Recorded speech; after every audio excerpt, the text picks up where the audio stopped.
Je pense qu'il y a lieu de clarifier une situation puisque je pense que vous avez entendu comme nous sur les antennes de RFI que un autre enfant aurait été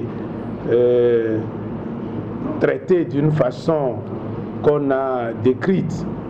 C'était assez émouvant et le gouvernement, dès qu'il a appris cette information, a réagi en demandant au ministre de la Sécurité et de la Protection civile de mener les investigations pour clarifier cette situation.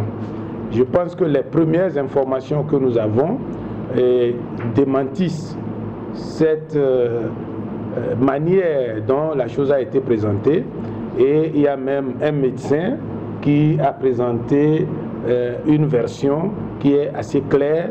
Il y aura un communiqué du ministre de la Sécurité et de la Protection civile qui va vous clarifier ce qui s'est réellement passé, et nous serons toujours là pour vous donner les informations nécessaires.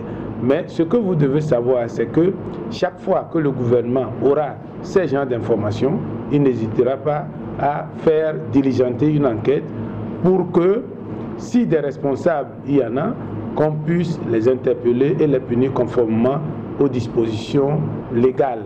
Mais en ce qui concerne précisément cette information, nous pouvons vous dire qu'elle n'est pas vraie, elle n'est pas vérifiée, et le ministre de la Sécurité se chargera, sur instruction du chef de l'État et du Premier ministre, de vous fournir tous les éléments nécessaires à cet événement.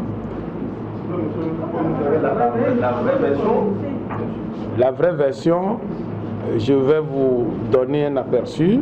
C'est un enfant qui a subi une opération chirurgicale qui a mal tourné, et donc ce n'est pas par suite de traitement violent tel qu'on l'a présenté par les agents de la sécurité. Et donc on vous a décrit d'une façon assez ahurissante la manière dont cet enfant aurait été violenté et laissé dans un fossé, abandonné, et que des témoins auraient même assisté à cette scène.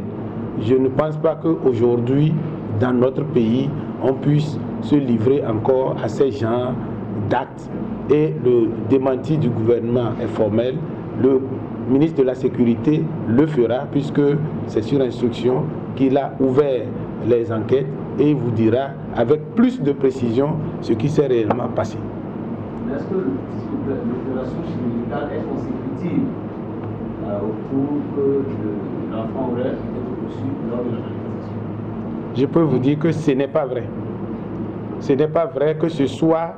Parce que lorsque on vous dit que quelqu'un a reçu des coups, on ne fait pas une opération sur l'appendicite.